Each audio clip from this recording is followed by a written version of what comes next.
Si lavora senza sosta dentro il capannone lungo via Piovesana a Conegliano, perché qui lunedì si inaugura ufficialmente la filiera del riuso di Savno, la prima nella Marca e nel Veneto, che purtroppo è ancora indietro rispetto ad altre regioni come l'Emilia-Romagna, che conta oltre una trentina di filiere tra comuni e associazioni.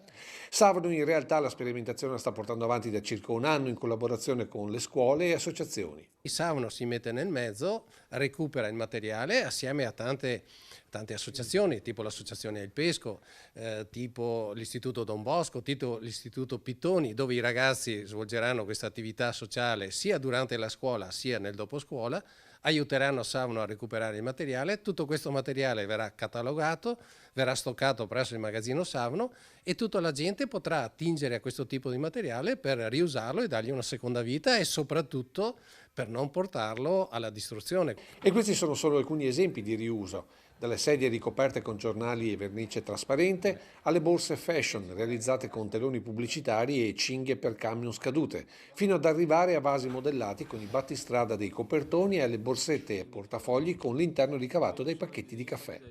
Questo grazie alla norma che permette di deviare il materiale portato ai CERD prima che finisca nei container. La collaborazione con la Regione ci è stata molto utile e fino a qualche giorno fa il materiale che entrava in ecocentro, anche se sembra assurdo, però diventava rifiuto e doveva essere smaltito. Oggi lo intercettiamo un attimo prima. Dal punto di vista normativo è stato risolto anche questo tipo di problema, ma soprattutto lo recuperiamo e non lo portiamo più a smaltimento.